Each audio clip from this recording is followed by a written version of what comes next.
नमस्कार मित्रों, मैं विकास शाक्य एक बार फिर से आप सबका स्वागत करता हूं अपने चैनल पर और आज हम डिस्कस करेंगे त्रिपुरा रहस्य, इसके 18वें अध्याय का चौथा भाग।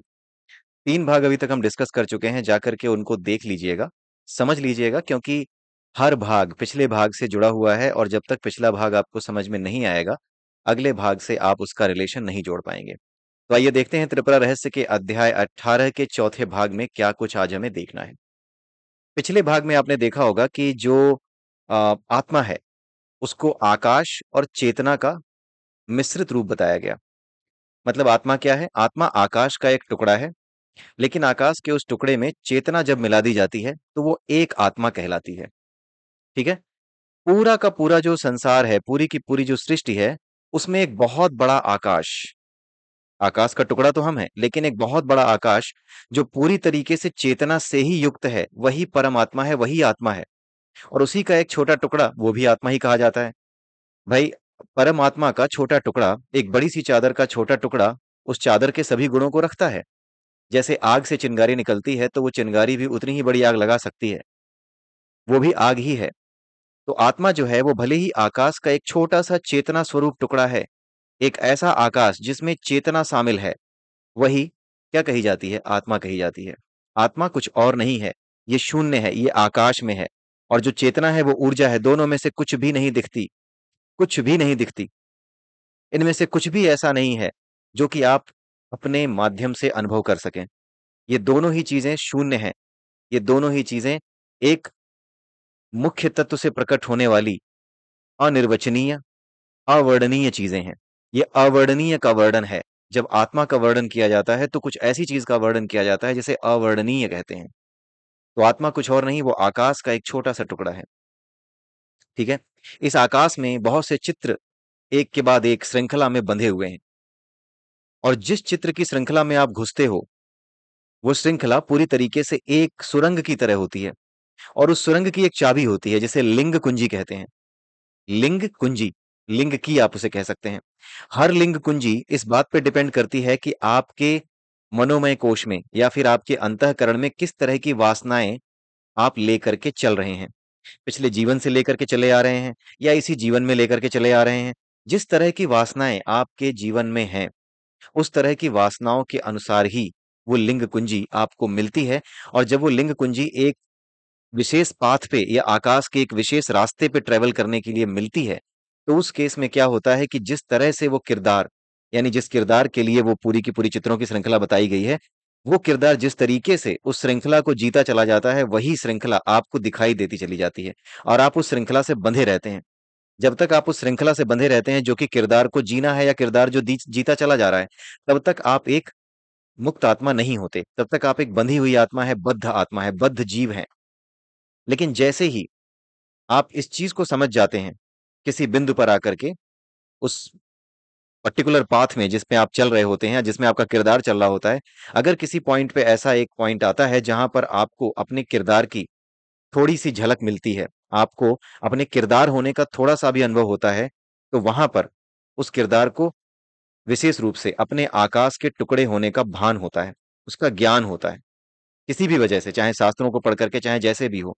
तो जिस प्रकार की इच्छा आप रखते हैं, जिस प्रकार की वासना आप रखते हैं, उसी के अनुसार एक लिंग कुंजी मिलती है। और उसी लिंग कुंजी के अनुसार आपको एक पूरा रास्ता मिलता है, जिसे जीवन कहते हैं, एक जीवन कहते हैं। ठीक है? अब वो पूरी श्रृंखला में आप एक जीवन के बाद दूसरे जीवन, दूसरे के बाद तीसरे जीवन में आप अगर आगे बढ़ते चले जाते हैं। ठीक है? तो एक जीवन में जब आप आगे बढ़ते हैं, तो किसी एक जीवन के किसी एक बिंदु पर, अगर आपकी लिंग कुंजी इस तरीके की है कि किसी एक बिंदु पर जाकर के आपको वो चीज मिलनी है, या नहीं भी मिलनी है, तो भी अगर आप किसी गुरु के माध्यम से या किसी भी माध्यम से, स्वाध्याय के माध्यम से उस चीज को अनुभव कर पाते हैं, तो थोड़ी देर के लिए आप उस दृश्य से अलग हो पाते हैं। किसी भी समय पे, किसी भी क्षण में जो दृश्य आपका किरदार जी रहा है, अगर किसी भी समय में उस दृश्य से थोड़ी देर के लिए भी आप अलग हो पाते हैं, तो आपको यह अनुभव हो जाता है कि आप एक किरदार हो, किरदार आपका आपको चला रहा है। जबकि उल्टा हो सकता है, आपकी आत्मा आपको चला सकती है, आपकी आत्मा अपने किरदार को खुद चुन सकती है। वो खुद अपने किरदारों को चुन सकती है, वो अपने उन दृश्यों की श्रृंखला से दूर हो सकती है, और दूर हट करके इन सभी दृश्यों को, जो आपका किरदार जी रहा है, उसे एक स्वतंत्र अस्तित्व की तरह देख सकती है। जब उस स्वतंत्र अस्तित्व का बोध आपको होता है कि मैं एक स्वतंत्र अस्तित्व की तरह अपने आप को भी देख सकता हूँ, जिस तरीके से मैं दूसरों को उल्टी-सीधी हरकतें करते देख रहा हूँ, वैसे ही मैं अपने आप को भी उल्टी-सीधी हरकतें करते हुए देख सकता हूँ। और जब देखता हूँ तो इस तरीके से देखता हूँ जैसे मैं दूसरों को देखता हूँ। यानी जब दूसरा कोई उल्टा-सीधा काम कर रहा हो, उसे कोई तकलीफ हो रही हो, वो गुस्सा कर रहा हो, उसे उसने किसी को पीटा, बदले में उसको पीट दिया गया हो, तो हमें क्या होता है? कोई फ़र्क पड़ता है? नहीं पड़ता है। हम बस उसे एक घटना की तरह देखते हैं, कई बार मज़े भी लेते हैं। उसी तरीके से जब तुम अपने लिए ये मज़े लेने लगो कि हाँ यार, मेरा किरदार ही ये कर रहा है और मेरा किरदार ने ऐसे उल्टे-सीधे काम किए तो उसके बाद उसको ये चीज़ें मिल रही हैं, या फिर मेरे किरदार ने क्या अजीब-सा काम किया, राइट? जब आप अपने आप को किरदार से अलग होकर के देखना सीख जाते हैं, तब आप एक मुक्त आत्मा बनते हैं, ठीक है? लेकिन ये जो भ्रम होता है कि जो किरदार है, जो ये जीता चला जा रहा हूँ मैं जीवन, यही जीवन एक जीवन है और इससे बाहर निकलने का कोई रास्ता नहीं है। इस दृश्य को बदलने का कोई मार्ग नहीं है, तब तक आप क्या रहते हो? बंधे हुए रहते हो और ये बाँधता कौन है? ये बाँधने का काम करती है एक शक्ति जिसे कहते हैं माया। माया वो शक्ति है जो कि जो गॉड पार्टिकल है ना, उस गॉड पार्टिकल को फटने पे विवश कर देती है। वो माया गॉड पार्टिकल को फटने पे विवश करती है, उसके फटने के बाद ही वो शक्ति प्रकट होती है जिसे माया कहते हैं, ठीक है? वो शक्ति क्या है? जो उस गॉड पार्टिकल को फटने में मदद करती है, उसका जो ब्लास्ट होता है, उसमें जो विस्फोट होता है गॉड पार्टिकल में, जिसके बाद ये पूरी सृष्टि अस्तित्व में आती है। उस विस्फोट का कारण, उस विस्फोट के पीछे की जो शक्ति है, जो उस विस्फोट को करवाती है, वही शक्ति क्या कहलाती है? माया कहलाती है। और यही उस माया की मर्यादा है, वो यही करती ही है। ठीक है? इसीलिए यहाँ पर पहली लाइन पे आप देखिए बताया गया है कि उसका यह अनेक रूपों में दिखलाई पड़ना, यानी आकाश एक है, उस पूरे आकाश में चेतना चारों तरफ फैली है, लेकिन वो एक चेतना और एक आकाश, कई आकाश के टुकड़ों में और कई चेतनाओं के रूप में क्यों दिखाई देता है? इसलिए दिखाई देता है क्योंकि यही शक्ति की यानी माया की मर्यादा है। उसकी मर्यादा यही है, उस मर्यादा का मतलब क्या होता है? जैसा आचरण आपके लिए शोभायमान है, वही आचरण करना। ठीक है? इसी को मर्यादा कहते हैं। जैसे शक्ति यानी माया की मर्यादा यही है कि वो चीज़ों को भ्रमित रूप में दिखाए, ये उसकी मर्यादा है, यही उसका काम है। यही काम उसे ईश्वरीय सत्ता द्वारा दिया गया है। जो काम आपको दिया गया है, वही आपकी मर्यादा है। हो सकता है कि एक जल्लाद को एक सरकारी व्यक्ति, एक सरकारी मुलाज़िम या फिर कोर्ट इस चीज़ के लिए बुलाता है कि तुम्हें किसी को फांसी देनी है। किसी की जान लेनी है, भले ही किसी की जान लेनी है, देखने में लग रहा है कि यार कैसे ये किसी की जान लेगा, लेकिन जान लेना, जिसको आदेश हुआ है कि इसे फांसी मिलेगी, उसे फांसी दे देना, उसे लटका के मार देना, यही उसकी मर्यादा है। इस मर्यादा का पालन उसे करना पड़ेगा। ठीक उसी प्रकार से जो ये माया है, वो शक्ति जो कि गॉड पार्टिकल में विस्फोट का कारण बनती है, ये उसकी मर्यादा है। ठीक है? तो ये जो अनेक रूपों में वही एक आकाश और वही आत्मा जो अनेक रूपों में दिखती है, ये केवल और केवल उसकी मर्यादित दृष्टि के कारण है, यानी उसकी जो मर्यादित शक्ति है जिसे माया कहते हैं, उसकी वजह से ही है। लेकिन अपनी नज़र में तो वो पराचिति परिपूर्ण आत्मा के रूप में ही है। जैसे जादूगर अकेला रहने के बावजूद अपने आप को दर्शकों के बीच अनेक रूपों में प्रकाशित करने पर भी अपनी नज़र में तो वह अकेला ही रहता है। इसी तरह वह पराचिति एक और परिवर्तन एवं विकारहीन है तथा अपनी दृष्टि में शुद्ध एक रूप में ही दिखती है। यानी जो ईश्वरीय तत्व है, जो गॉड पार्टिकल है, जिसे आत्मा, परमात्मा जो भी आप कह लें, वो अपने आप में अपने आप को एक रूप में ही जानता है। वो एक ही रूप में जानता है, मैं एक ही हूँ, इसी रूप में जानता है।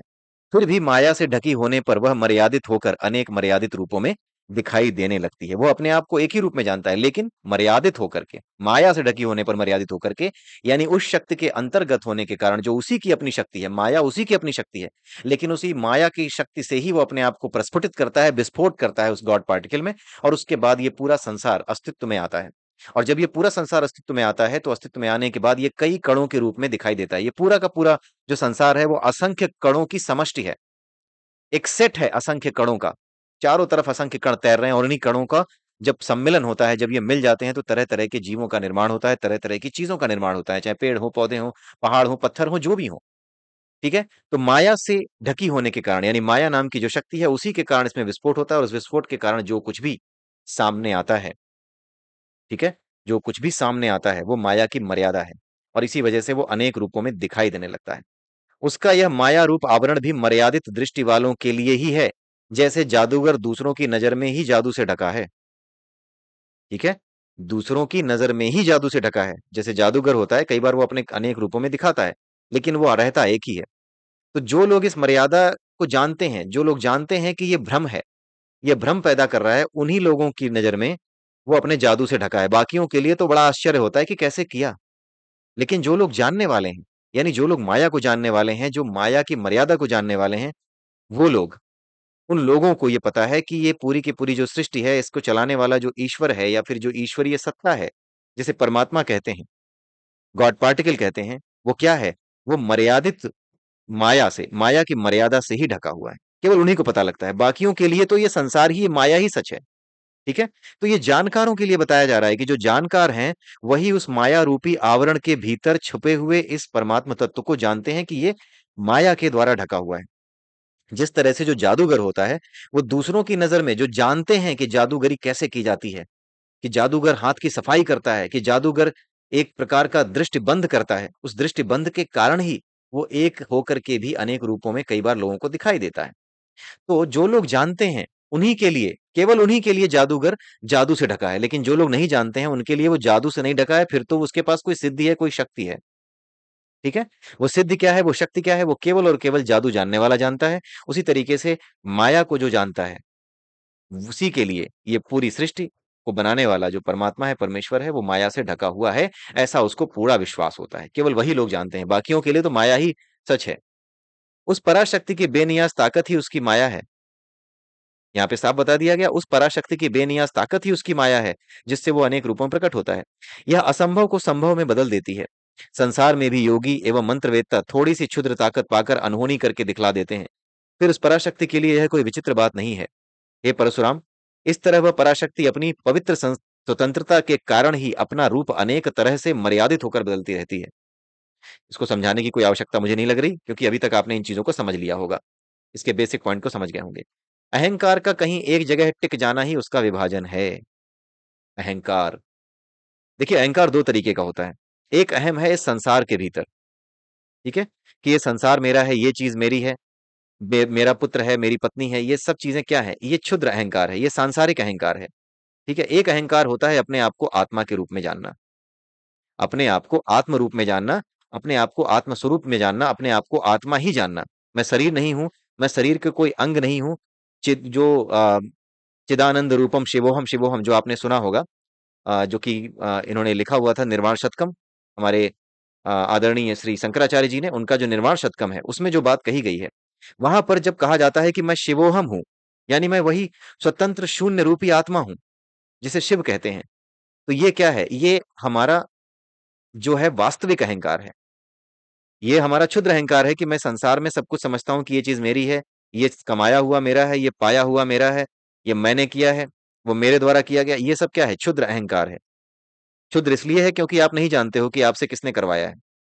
करवाया ही तो गया है। आपका अपने पैदा होने पर कोई वश था? नहीं था। अगर आप एक विशेष परिस्थिति में पैदा ना हुए होते, तो आज जो मौका आपको मिला है, वो मौका आपको ना मिला होता। आज के समय में अगर मैं अंबानी के घर पैदा होता, तो हो सकता है कि मुझे ये वीडियो चलाने का शौक ही ना होता, क्योंकि जो है किसी भी तरीके से मैं ऐसे माहौल में ही नहीं पड़ता जहां पे मुझे किसी चीज की कमी होती। जब कमियों ने परेशान किया, तब मैंने जीवन के उद्देश्य को खोजना शुरू किया कि आखिर में जीवन का उद्देश्य क्या है। क्या जो लोग पैसे कमा लेते हैं वो सुखी रहते होंगे? इन उद्देश्यों के बारे में जानते जानते जानते समझ में आया कि सुखी कोई नहीं है। करेक्ट? सुखी कोई नहीं है। तब पता चला कि अगर मैं अंबानी क्या ही पैदा होता, तो मेरे दुख का कारण कोई और होता, लेकिन दुखी मैं अवश्य होता। राइट? कहीं ना कहीं दुख किसी ना किसी चीज का, किसी न किसी चीज की कमी, किसी न किसी चीज की अपूर्णता मुझे महसूस होती ही होती, और ये होती भी होगी उन्हें भी। तो वहां जाकर के ये चीजें पता लगने लगी। तो अहंकार दो तरीके का है। एक क्षुद्र अहंकार जो इस सांसारिक चीजों का अहंकार होता है, और दूसरा अहंकार होता है वास्तविक अहंकार, जो अपने आप को आत्मा के रूप में जानने पर सामने आता है कि मैं आत्मा हूं। ये क्या है? ये वास्तविक अहंकार है। ठीक है? तो इस अहंकार का कहीं एक जगह टिक जाना, अभी देखिए, अभी मैं अपने आप को आत्मा समझ रहा हूं, ये वास्तविक अहंकार है। लेकिन अगर मैं इस वास्तविक अहंकार को किसी एक जगह, मतलब मैं आत्मा हूं, मैं जान चुका हूं, अनुभव कर चुका हूं, उस अनुभव में जी भी रहा हूं, लेकिन अचानक से मेरी आत्मा ने अपने आप को कहीं पर टिका लिया। जैसे कली हनुवाणी में बताया कि अगर आपने कली हनुवाणी पढ़ी हो, हमारे दूसरे चैनल पर अवेलेबल है उसकी प्लेलिस्ट, और यहाँ पर भी अवेलेबल है, हमारे चैनल पर भी अवेलेबल है। कुछ चैप्टर्स उसके जो है मैंने बनाए हैं।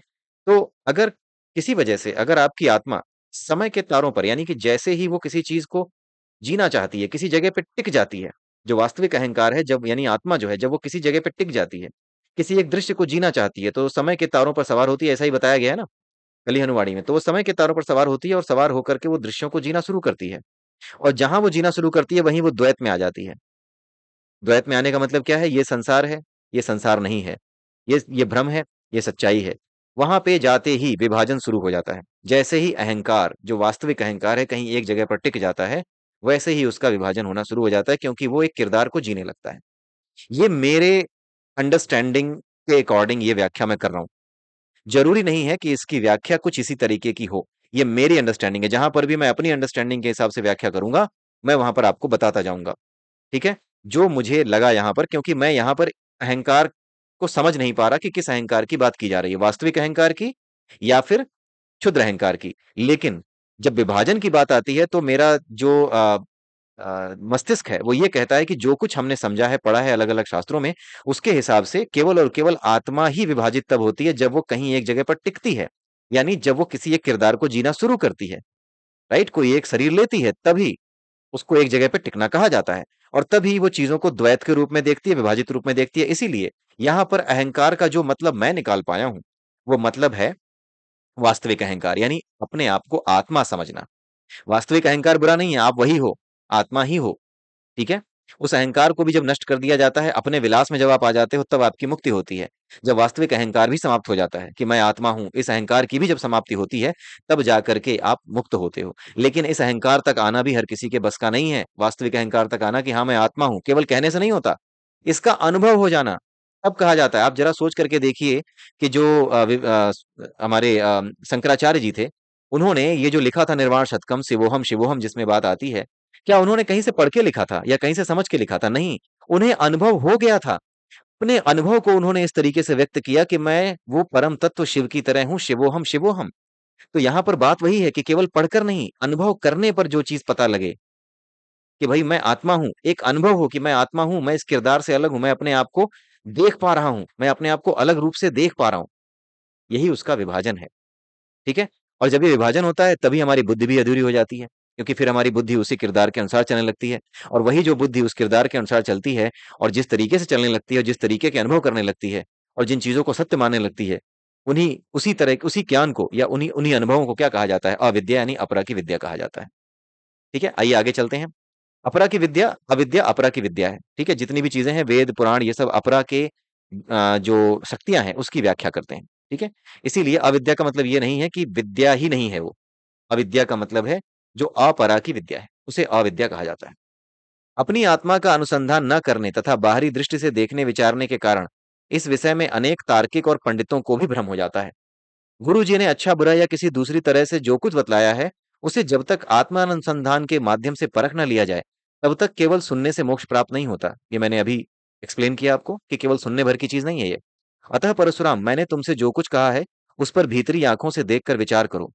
दुनिया की हर चीज में उसके खास हिस्से को छोड़कर सामान्य रूप से दिखलाई देने वाली वस्तु, वही वस्तु तो पराचिति, पराशक्ति चिति ही है। ठीक है? यहाँ पर ये बताया गया है 91वें श्लोक में कि दुनिया की हर चीज में उसके खास हिस्से को छोड़कर, मतलब जिससे उसकी पहचान होती है, मनुष्य, एक लेडी की, एक जेंट्स की जो पहचान होती है, उसको छोड़ करके सामान्य रूप से दिखने वाली हर वस्तु, उस पहचान को अगर हम छोड़ दें, तो जो कुछ भी मनुष्य में, सॉरी, लेडीज में या फिर जेंट्स में, कुत्ते बिल्ली में, हर जगह केवल उनकी खास पहचान को छोड़ करके अगर हम उनको केवल और केवल ऐसे देखें कि ये किस वजह से चल रहे हैं, तो ये पता चलता है कि इनके सबके भीतर चेतना है। यानी उनकी खास पहचान को अगर छोड़ दिया जाए कि वो कर्मों की पहचान है या कर्मों की समष्टि है या कर्मों के समुच्चय की वजह से उनका ये शरीर है, अगर इस खास पहचान को छोड़ दिया जाए, तो सब कुछ क्या है? पराचिति शक्ति ही है, पराशक्ति चिति ही है। राइट? यानी वो आत्म तत्व ही है। वहां जो कुछ प्रकाश है वह उसी का रूप है, उसमें जड़ता का बिल्कुल निषेध है, उसमें जड़ता का बिल्कुल निषेध है। अतः वह अपने रूप में विश्रांति स्वरूपा है और पराहंता रूपिणी है। ठीक है? यहां पर यह बताया जा रहा है कि वह अपने रूप में विश्रांति स्वरूपा है और पराहंता रूपिणी है। विश्रांति स्वरूपा यानी उसमें कोई ऐसी चीज नहीं है जिसकी वजह से उसमें हलचल हो। यानी वो जो तत्व है, जिसे परमात्मा कहते हैं, वो पावर हाउस की तरह है, जो स्वयं बिजली नहीं है और अपने भीतर वो सब कुछ रखता है। यानी पराहंता रूपिणी का मतलब क्या है? पराहंता यानी परा प्लस अहंता, यानी परा की अहमता, यानी कि आत्मा होने का अहम है उसके पास, आत्मा होने का अहम है, वही रूपिणी है, उसी रूप में है वो। यानी उस शक्ति की बात हो रही है। परमात्मा स्वयं में तो बिल्कुल भी निष्क्रिय है, विश्रांति स्वरूप है, लेकिन उसकी शक्ति की वजह से इस संसार को प्रकट करता है। तो वो शक्ति भी क्या है, उसी के पास है, लेकिन वो शक्ति भी शांत रूप में उसके भीतर पड़ी रहती है। वो विश्रांति स्वरूपा है और पराहंता रूपिणी है, यानी उसके भीतर ही परा का जो अहम होता है, जिसकी वजह से वो अपने आप को प्रकट करता है कि मैं ही हूं सब कुछ। वो शक्ति जिसकी वजह से ये विस्फोट होता है, वो उसी के भीतर है, लेकिन फिर भी वो शांत है, यानी असली स्वरूप विश्रांत स्वरूप है। उस पराशक्ति में जड़ पदार्थ विश्रांत है, यानी जो ये जड़ पदार्थ हमारे और आपके सामने प्रकट हुए हैं, वो सब उस पराशक्ति में क्या है, विश्रांत है, चुपचाप बैठे हैं। चिदात्मा के आश्रय से ही उनका बोध होता है। जो ये चिदात्मा है, चित आत्मा है, उसके आश्रय से ही, यानी उसके होने से ही, उसमें आश्रय पाकर ही उसका बोध होता है।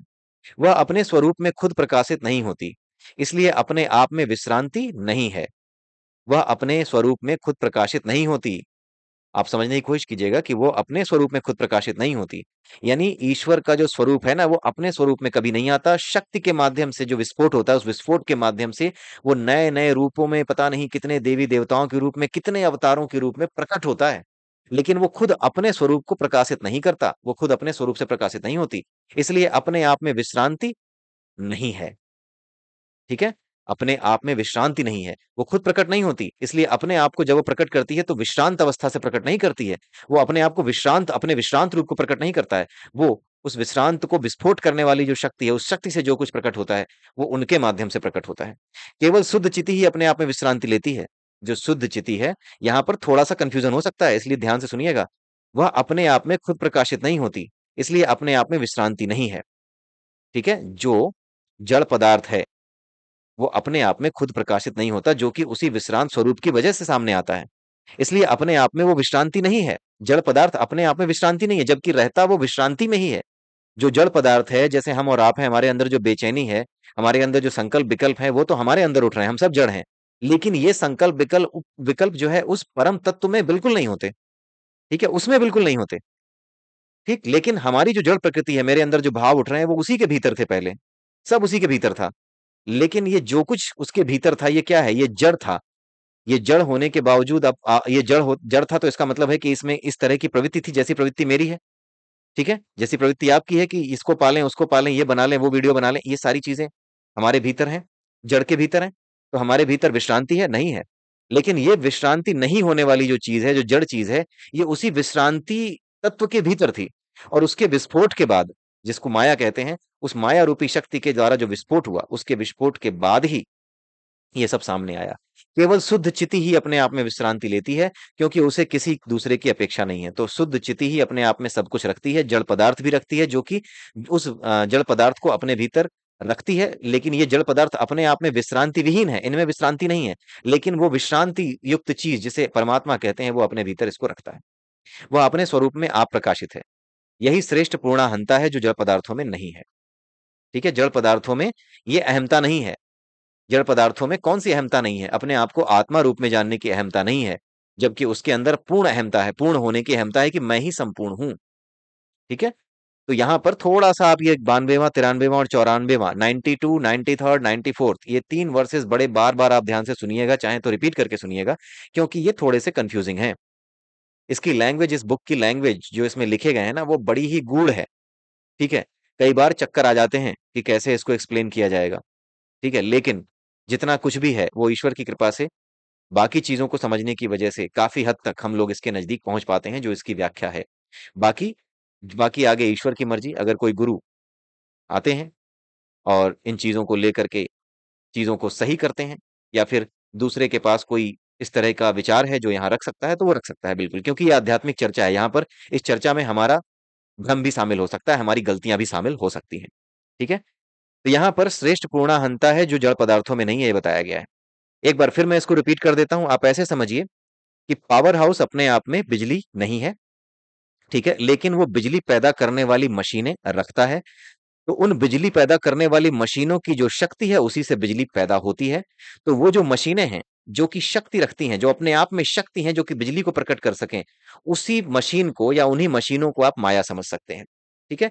उन्हीं मशीनों के भीतर जो शक्ति है, जिस शक्ति की वजह से बिजली प्रकट होती है और उस बिजली में हलचल पैदा होती है, इलेक्ट्रॉन, प्रोटॉन, ये सब इलेक्ट्रॉन वगैरह चलना शुरू होते हैं, जिसकी वजह से सारी चीज़ें, सारे बल्ब, सारी बिजली, सारा जो आपके इलेक्ट्रॉनिक अप्लायंसेस हैं, वो चलना शुरू होते हैं।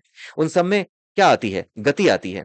तो वो जो गति है, वो क्या है? वो गति जिनमें आई है वो जड़ पदार्थ थे, उनके भीतर कुछ नहीं था, उनके भीतर बिजली ना होती तो वो सब बेकार हैं, ठीक है? लेकिन जो बिजली थी वो पावर हाउस के भीतर अव्यक्त रूप में थी। उसके पास मशीनें थी, उसके पास सब कुछ था और जो बिजली इन चीज़ों में हलचल पैदा कर सकती है, पंखे में, लाइट बल्ब में, ये जो हलचल पैदा कर रही है, जो उसे प्रकाशमान कर सकती है, उसको चला सकती है पंखे को, ये सब क्या थी? अव्यक्त रूप में पावर हाउस के ही पास थी और पावर हाउस के पास ही वो शक्ति थी, जो मशीनें थी, जो टरबाइन थी, उसी के पास थी। जब वो चली तो बिजली पैदा हुई। तो यहाँ पर आप ये समझ जाइए कि अपने स्वरूप में वो पावर हाउस है, यानी अपने आप कुछ नहीं करता, वो विश्रांत है, बिल्कुल शांत है, ठीक है? लेकिन वो शांति अपने भीतर बेचैनी को, जो जड़ पदार्थों की बेचैनी है, पंखे की बेचैनी है, चलने की बेचैनी, ठीक है? वो मशीनरी, वो सब अपने भीतर उस शक्ति को प्रकट करने की सारी शक्ति का स्रोत वही है, ठीक है? तो अपने स्वरूप में अपने आप प्रकाशित नहीं होता, यानी पावर हाउस आपके सामने नहीं आता। जब भी सामने आता है तो पावर हाउस की शक्ति बिजली के रूप में आपके सामने आती है। इससे अच्छा एग्जाम्पल, सिंपल एग्जाम्पल मैं यहाँ पर समझाने के लिए नहीं खोज पा रहा हूँ। ठीक है? आई होप आप ये समझ गए होंगे कि क्या यहाँ पर बताया जा रहा है। पराहंता रूपड़ी यानी पावर हाउस ये समझ रहा है कि मैं ही इन शक्तियों को रखता हूँ जिसकी वजह से ये सारी चीजें जो आगे ये पंखे-वंखे डोलते दिख रहे हैं ना, जो अभी शांत पड़े हैं, ये सब मेरी वजह से ही होंगे। तो ये अहम भाव जो पावर हाउस के पास है, ये वास्तविक अहम है, ये सात्विक अहम है। ठीक है? ये पूर्णाहंता है, यानी पूर्णाहंता कौन है?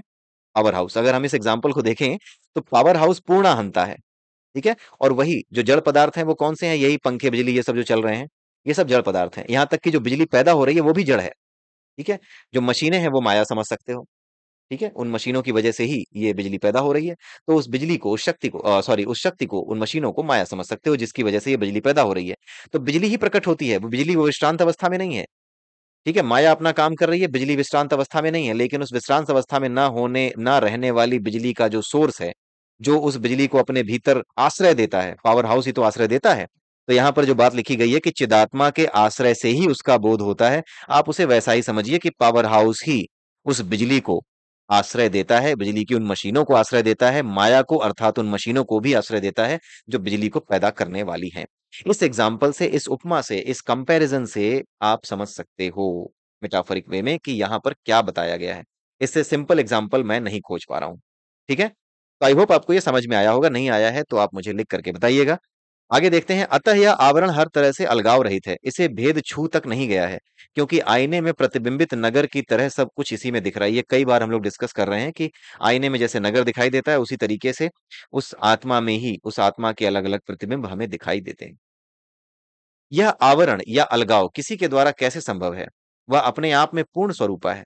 वो तो अपने आप में पूर्ण स्वरूप है, इसलिए वो इसको अलग नहीं कर सकता। जैसे पावर हाउस कैसे अपने आप को बिजली से अलग कर सकता है? बिजली अपने आप को कैसे पावर हाउस से अलग कर सकती है? पावर हाउस से अगर मशीनें हटा दी जाएँ, तो पावर हाउस नहीं रह गया और पावर हाउस में मशीनें ना हो, तो बिजली नहीं बनेगी। तो ये चीज़ें अलगाव में नहीं रह सकती। जैसे पावर हाउस अपनी बिजली की मशीनों से, बिजली पैदा करने वाली टरबाइन से और खुद जो बिजली पैदा हो रही है, उस बिजली से अपने आप को अलग नहीं कर सकता, ना ही बिजली अपने आप को इससे अलग कर सकती है। दोनों के बिना, दोनों का अस्तित्व नहीं है। शक्ति के बिना शिव का अस्तित्व नहीं है, शिव के बिना शक्ति का अस्तित्व नहीं है। दोनों एक रूपा ही हैं। इसलिए इनका विभाजन संभव नहीं है। जैसे पावर हाउस में पावर हाउस का और पावर हाउस के साथ-साथ जो मशीनें हैं, टरबाइन है और उससे पैदा होने वाली बिजली, इन तीनों का विभाजन संभव नहीं है। उसी तरीके से ब्रह्म के भीतर भी विभाजन संभव नहीं है। वह अपने आप में पूर्ण स्वरूपा है। यह पूरी तरह स्फुरित है। यह अपनी आत्मा में विश्रांत या पूर्णाहंता कही जाती है। परशुराम, ऐसी यह चिति सचमुच अखंड और एक रस है। यह केवल चर्चा के समय ही अनेक रूपों में दिखाई देने लगती है। यही उसकी आज़ादी है, उसकी बेनियाज़ ताकत भी उसी की तरह है। ये आई होप कि इसको बताने की ज़रूरत नहीं होगी। अगर फिर भी आपको लगता है कि बताने की ज़रूरत है, तो आप मुझे कमेंट सेक्शन में लिख दीजिएगा। Otherwise I am just going to close it very soon, क्योंकि ये बहुत ज़्यादा लंबा फिर वीडियो बनाने का मतलब नहीं है, एक ही बात को बार-बार रिपीट करने का मतलब नहीं है। आगे देखते हैं, जैसे आग में रोशनी और गर्मी उससे अलग नहीं रहती, उसी तरह स्वतंत्रता और विश्रांति एक साथ एक रस हैं। वही जो अभी हमने एग्ज़ाम्पल दिया, ना तो पावर हाउस से बिजली अलग है, ना तो पावर हाउस से उसकी मशीनें, टरबाइन जो चल रही हैं, वो अलग हैं। पावर हाउस से टरबाइन हटा दो, तो पावर हाउस नहीं रह गया और बिजली पैदा नहीं होगी। उसी तरीके से अगर जो आप टरबाइन लगा भी दो, लेकिन मशीनें ना हो, बिजली पैदा होने की कोई शक्ति ना हो उसमें, तो फिर वो बेकार हो गया। तो अपने आप में एक पूर्ण एंटिटी है, पावर हाउस अपने आप में एक पूर्ण एंटिटी है। भले ही उसमें माया दिख रही है, यानी कि मशीनें दिख रही हैं, भले ही उसमें मशीनों की वजह से पैदा होने वाली बिजली जो पैदा हो रही है, जिसको कंट्रोल करके आपके घरों में भेजा जा रहा है, भले ही वो दिख रही हो। सब कुछ दिखने के बावजूद भी, अलग-अलग दिखने के बावजूद भी, वो पूरी की पूरी क्या है? एक एंटिटी है, एक यूनिट है, जिसे पावर हाउस कहते हैं। उसी प्रकार से वो एक यूनिट है, अपने आप में परिपूर्ण है। ठीक है? यही वह माया शक्ति है जो असंभव को भी संभव कर दिखाती है। यह चिद्रूपा आईने की तरह अपने स्वरूप में एक रस रहने के बावजूद अनेक विचित्र परछाई के रूप में दिखने लगती है और इस अवलोकन काल में भी अपने रूप से अलग नहीं होती। ठीक है, अवलोकन काल में भी अपने रूप से अलग नहीं होती। क्या मतलब है? हमें बल्ब दिखाई दे रहा हो जलता हुआ, हमें कुछ भी दिखाई दे रहा हो जलता हुआ, भले ही वो हमारे यहाँ बल्ब के रूप में प्रकाशित हो रही है, जो पावर हाउस से बिजली आ रही है, लेकिन अभी भी वो अपने रूप से अलग नहीं है। अभी भी वो पावर हाउस ही है और अभी भी वो एक कंप्लीट एंटिटी की तरह काम कर रहा है। मशीनों को लेकर के, बिजली पैदा करने वाली विधि को लेकर के, सब कुछ लेकर के अपने आप में काम कर ही रहा है। इसमें जो अलगाव का बोध होता है, वही अनात्मा भास अर्थात जड़त्व की प्रतीति भी कहलाती है। यही अविद्या, जड़ शक्ति, शून्य और प्रकृति भी कहलाती है। उसका यह पहला विभाजन ही एकांत अथवा एकांत अभाव अर्थात सत्ता की नितांत शून्यता, आकाश, तप और पहला प्रकरण कहा जाता है। जब उसमें पहला विभाजन होता है तो उसमें नितांत शून्यता, आकाश, तप और पहला प्रकरण, जो कुछ भी सबसे पहले प्रकट हो रहा है उसकी बात की जा रही है। शून्यता ही प्रकट होती है। कैसे प्रकट होती है? परशुराम, इसकी जो पूर्णाहंता रूप विश्रांति है, पूर्णाहंता का मतलब आप समझ गए होंगे, पूर्ण अहंकार, यानी पूरा का पूरा अपने आप को वास्तविक रूप में जानना। अभी हम अपने आप को कभी मन समझते हैं, कभी बुद्धि समझते हैं, लेकिन हम पूरे रूप से अपने आप को नहीं जान पाते कि हम पूरे रूप में क्या हैं। लेकिन वो जो परम तत्व है वो अपने आप को पूर्ण रूप से जानता है कि मैं क्या हूं। यही पूर्णाहंता है। उसी में एक देशता की भ्रांति होने से उसी में एक देशता की भ्रांति होने से आकाश की प्रतीति होने लगती है। अब क्योंकि वो शून्य है, ठीक है, उसका कोई रूप रंग आकार नहीं है, वो केवल ऊर्जा का एक पार्टिकल है। ठीक है, तो जब उसमें एक देशता की भ्रांति होती है, जब वो हर चीज में अपने आप को देखता है, क्योंकि वो देख सकता है कि मैं हर चीज में व्याप्त हूँ। मुक्त की स्थिति यही होती है। जो मुक्त मनुष्य होता है वो यही कहता है कि मैं संसार को अपने से अलग नहीं देख पाता। संसार के हर कण में ब्रह्मांड का कोना, मतलब कोना कोई है ही नहीं। जहां तक ब्रह्मांड फैला है, जहां तक सृष्टि फैली है, वहां तक की हर चीज में मैं अपने आप को महसूस कर सकता हूँ। ये क्या है? एक देशता है कि सब कुछ एक ही देश है। इस कोने से लेकर उस कोने तक, पता नहीं कोना कहाँ पे है, लेकिन जहां तक भी है वहां तक मैं ही मैं हूं। यानी एक ही देश है, लेकिन साथ में ये पता चलता है कि मैं फैला हुआ भी हूँ, चारों तरफ फैला हुआ भी हूं। तो उस फैलाव की वजह से आकाश की प्रतीति होने लगती है, यानी आकाश का अनुभव होने लगता है। अतः आत्मा का जो अंश अहम भाव से रहित है उसे ही आकाश कहते हैं। तो आकाश क्या है? आत्मा जो है अपने आप को अहम रूप में, पूर्ण रूप में जानती है। लेकिन जब हम आकाश की बात करते हैं, आकाश अपने आप में क्या होता है तो उसी का अंश। वो अपने आप को आकाश रूप में जानता है। ऐसे समझो कि आपके पिता आपको अपने बेटे के रूप में जानते हैं, लेकिन आप किसी वजह से ये नहीं जानते, अपने पिता से बिछड़े हुए हैं, आप नहीं जानते कि मेरा पिता कौन है। ठीक है, तो आपको पता नहीं चल रहा कि मेरा पिता कौन है, कहाँ खो गए, कहाँ कुंभ के मेले में खो गए, जो भी रहा हो। ठीक है, तो आकाश को नहीं पता होता कि मैं क्या हूं, लेकिन उस परम पिता परमात्मा को, यानी उस परम ऊर्जा को पता है कि आप क्या हैं और वो स्वयं क्या है। आप स्वयं उसी का विस्तार है, ये वो जानता है। लेकिन जो आकाश है, जब उसके साइड में खड़े होकर देखोगे तो आकाश को पता नहीं चलता कि मैं क्या हूं। ठीक है, इसलिए वो जितना कुछ देख पाता है, वो आकाश अपने आप में अपनी एक अलग सत्ता महसूस करने लगता है। इसीलिए वो इस अहम भाव से रहित रहता है। इसमें कोई अहम भाव नहीं होता। मैं क्या हूं, क्या नहीं हूं, ये उसे पता ही नहीं होता। अपने आप को ऐसा महसूस करता है कि मैं पता नहीं क्या हूं, मैं हूं नहीं हूं, इस भाव को उसके भीतर आने ही नहीं दिया जाता। वो आता ही नहीं है। वो अहम भाव से रहित है। वही हिस्सा आकाश कहा जाता है और वही संसार का कारण है। यह आकाश ही नासमझों की नजर में भेद है। इसी आकाश को जब नासमझ लोग देखते हैं, जिन्हें ज्ञान नहीं है, उनकी नजर में यही अलग अलग रूपों में दिखाई देता है। कभी किसी किरदार के रूप में, कभी किसी किरदार के रूप में। परशुराम, इस पर तुम गहरी दृष्टि से विचार करो। तुम जो यह आकाश देखते हो, वही तो उसमें रहने वाले जीव समूह की चैतन्य आत्मा है। ये पूरा का पूरा आकाश, इसमें जितने जीव रहते हैं उन सब की एक आत्मा जो सभी के भीतर व्याप्त है, वो एक ऊर्जा जो सभी के भीतर बह रही है, वही चैतन्य आत्मा है, वही चेतना है, वही परमात्मा की चेतना है। जैसे दूसरों की देह में जो आकाश दिखता है, वही उनकी ज्ञान और आनंदमय आत्मा है, और तुम्हारी भी हमेशा वही आत्मा है। दूसरों के शरीर में जो आकाश दिखाई देता है, वो आकाश कोई अलग नहीं है। वो आकाश इसी आकाश का टुकड़ा है। यानी पूरा का पूरा आकाश मिलकर के कई आत्माओं को बनाता है। आकाश के टुकड़े ही आत्माओं को बनाते हैं। वही उसकी ज्ञान और आनंदमय आत्मा है, और तुम्हारी भी हमेशा वही आत्मा है। इस तरह जो ज्ञान स्वरूप हमारे बनावटी आकाश से भरा है, वही हमारा मन कहा गया है, और वही आत्मा भी है, और कोई दूसरी नहीं है। ठीक है, हमारा जो ज्ञान स्वरूप है, हमारा जो मन है, बनावटी आकाश से जो कि भरा हुआ है, जिसे एक अलग ही ज्ञान है, केवल इस आकाश में दिखने वाले दृश्यों का ज्ञान है, जो हम देख पा रहे हैं, जो हम जीवन जी पा रहे हैं, केवल इसी ज्ञान से भरा हुआ है। वही हमारा मन है, और वही आत्मा है। हमारे लिए वही आत्मा हो जाती है फिर, क्योंकि जितना हम देख पाते हैं वही हमारी आत्मा का अनुभव बन जाता है। इसके अलावा और कोई दूसरी चीज नहीं रह जाती। तो जब हम आकाश का टुकड़ा होते हैं और उस आकाश के टुकड़े में एक चेतना होती है, तो उस आकाश के टुकड़े में जो चेतना बैठी हुई है, वही चेतना क्या कर कहलाती है? आत्मा कहलाती है। ठीक है। आगे क्या लिखा है? पर्दा डालने वाली जड़ शक्ति की प्रधानता के कारण उसे प्रमाण रूप मन कहा गया है। ठीक है, प्रमाण रूप मन कहा गया है। प्रमाण रूप यानी कि ज्ञान, जो ज्ञान होता है ना, जो ज्ञान होता है जिसकी वजह से आपको किसी चीज का अनुभव होता है, भले ही झूठा अनुभव हो रहा हो, भले ही आप अपने आप को आत्मा रूप में न जान पा रहे हो, जिस रूप में भी जान पा रहे हो, वही प्रमाण रूप मन कहा जाता है। और उससे ढकी रहने वाली ज्ञान शक्ति की प्रधानता के कारण वही प्रमाता जीव कहलाता है। ठीक है, उससे ढकी रहने वाली ज्ञान शक्ति की प्रधानता के कारण वही प्रमाता जीव कहलाता है। अब जो ज्ञान शक्ति है उसी से ढकी हुई है। ठीक है, उससे ढकी हुई है, उसी जड़ शक्ति से ढकी हुई है, उसी माया से ढकी हुई है।